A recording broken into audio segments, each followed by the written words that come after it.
अब तक हम सिर्फ कॉनकेव मिरर से बनी इमेजेस की प्रॉपर्टीज को देख रहे थे।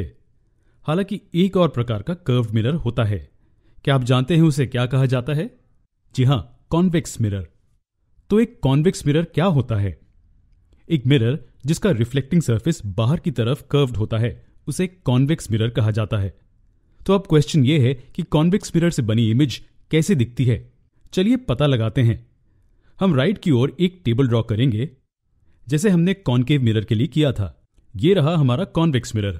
मान लीजिए कि एक ऑब्जेक्ट इससे फाइनाइट दूरी पर रखा गया है। इसकी बनी इमेज को ध्यान से देखें।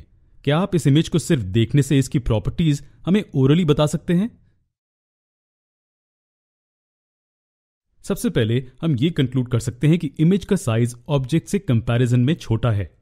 ये क्लियर है कि इमेज डिमिनिश्ड है, यानी कि छोटी है। ऐसा लगता है कि लाइट रेज मिरर के पीछे किसी पॉइंट से आ रही हैं, लेकिन हम ये जानते हैं कि पीछे कोई इमेज नहीं बनती है, इसलिए ये एक वर्चुअल इमेज है और ये एक अपराइट इमेज भी है।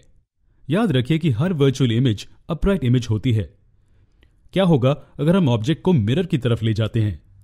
अगर हम ऑब्जेक्ट को मिरर की तरफ लेके जाते हैं तो इमेज का साइज बढ़ते जाता है, लेकिन ऑब्जेक्ट के मुकाबले इमेज का साइज हमेशा छोटा रहता है। क्या होगा अगर हम ऑब्जेक्ट को मिरर से दूर लेके जाते हैं?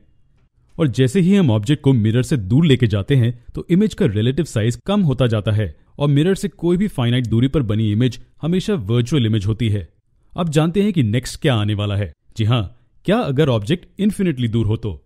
एक कॉनकेव मिरर के केस में जब ऑब्जेक्ट इन्फिनिटली दूर था तो जो इमेज थी वो एक सिंगल पॉइंट पर बनी थी। वो रियल, पॉइंट साइज्ड और हाईली डिमिनिश्ड इमेज थी। पॉइंट साइज्ड का मतलब है कि ऑब्जेक्ट की इमेज जो बनती है वो एक सिंगल पॉइंट पर बनती है। यहां भी वो सेम चीज हुई है। जो इमेज बनी है वो पॉइंट साइज्ड है, लेकिन यहां इमेज वर्चुअल है। इसलिए जब ऑब्जेक्ट को इन्फिनिटी पर रखा जाए तो जो इमेज बनती है वो वर्चुअल, पॉइंट साइज्ड और हाईली डिमिनिश्ड होती है। नोट कीजिए कि भले ही ऑब्जेक्ट को इन्फिनिटी पर रखा गया है, इमेज इन्फिनिटी पर नहीं है। ये मिरर के पीछे एक फाइनाइट दूरी पर है, भले ही ऑब्जेक्ट इन्फिनिटली दूर हो। वास्तव में ये मैक्सिमम दूरी है जिस पर इमेज बन सकती है। कॉन्वेक्स मिरर में इमेज इस पॉइंट के पीछे नहीं बन सकती। अब हम कॉन्वेक्स मिरर से बनी इमेज को रे डायग्राम से रिप्रेजेंट करेंगे। चलिए इस पहले केस के लिए रे डायग्राम बनाते हैं, यानी कि जब ऑब्जेक्ट इन्फिनिटी पर होता है। हमारा ऑब्जेक्ट एरो ही होगा और मान लीजिए कि ये इन्फिनिटी पर है। अब अगर आपको याद हो तो हमने ये कहा था कि इन्फिनिटी पर रखे ऑब्जेक्ट से आने वाली लाइट रेज एक दूसरे से पैरेलल होती हैं, और हम जानते हैं कि दो रेज काफी हैं एक रे डायग्राम को ड्रॉ करने के लिए।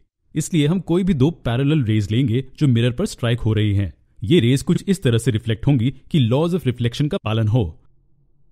हम नोटिस कर सकते हैं कि रिफ्लेक्शन के बाद रेज डाइवर्ज हो रही हैं, और जब हम रेज को बैकवर्ड्स एक्सटेंड करते हैं तो ये एक सिंगल पॉइंट पर मिलती हैं, जो कि इस केस में प्रिंसिपल फोकस है।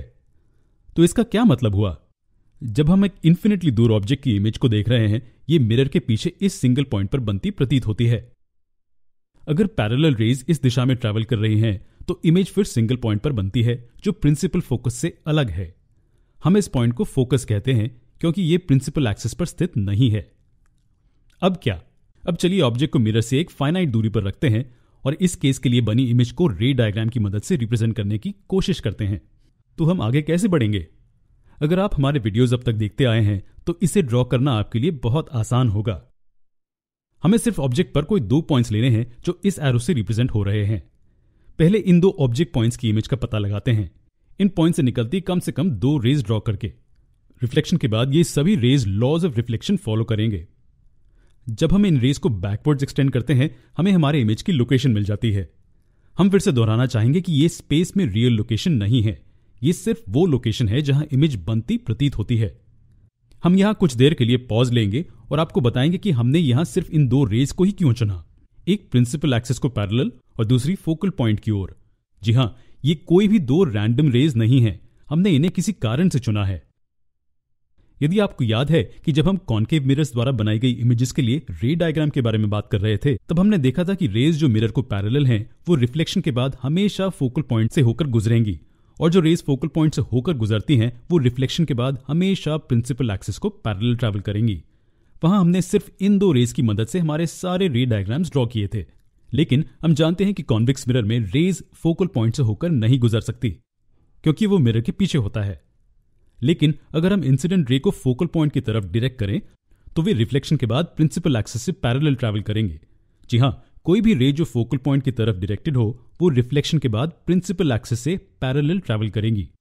और अगर इंसिडेंट रे प्रिंसिपल एक्सिस से पैरेलल ट्रैवल कर रही है तो रिफ्लेक्शन के बाद ऐसा लगता है जैसे ये फोकल पॉइंट से ओरिजिनेट हुई है। एग्जाम्पल के लिए यहाँ ये सभी रिफ्लेक्टेड रेज ऐसे लग रही हैं जैसे ये फोकल पॉइंट से आ रही हैं। इस थोड़ी सी इन्फॉर्मेशन के साथ चलिए फिर से वही चलते हैं जहां हम पहले थे। अब शायद आप समझ गए होंगे कि हमने ये दो रेस को क्यों चुना था। ठीक है, तो ऑब्जेक्ट की पूरी इमेज पाने के लिए जल्दी से इन इमेज पॉइंट्स को ज्वाइन करते हैं। अगर हम ऑब्जेक्ट और इमेज की लेंस को मेजर करें तो हम देखेंगे कि ऑब्जेक्ट की साइज उसकी इमेज से बड़ा है, तो हम कह सकते हैं कि इमेज डिमिनिश हुई है। और एक इंपॉर्टेंट चीज जो हम कहना चाहते हैं वो ये है कि मिरर से इमेज की दूरी और मिरर से ऑब्जेक्ट की दूरी सेम नहीं है। अगर आपको याद हो तो जब हम प्लेन मिरर्स के बारे में डिस्कस कर रहे थे हमने देखा था कि ऑब्जेक्ट कहीं भी रखा हो, मिरर से वर्चुअल इमेज की दूरी और ऑब्जेक्ट की दूरी सेम थी। यहां भले ही एक वर्चुअल इमेज है, ये इस प्रॉपर्टी को फॉलो नहीं करती है। तो ये दो रे डायग्राम्स हैं जो इमेज और उसकी प्रॉपर्टीज को रिप्रेजेंट करते हैं। जब ऑब्जेक्ट मिरर से इंफिनिटली दूर होता है तब हमें फोकल पॉइंट पर पॉइंट साइज्ड इमेज मिलती है, और जैसे जैसे हम ऑब्जेक्ट को मिरर की ओर लेके जाते हैं इमेज का साइज बढ़ते जाता है। ऐसा प्रतीत होता है कि वो मिरर के बैक साइड के पास आ रही है। हमारे अगले वीडियो में हम असल जीवन में कॉनकेव और कॉन्वेक्स मिरर्स के यूजेस को देखेंगे।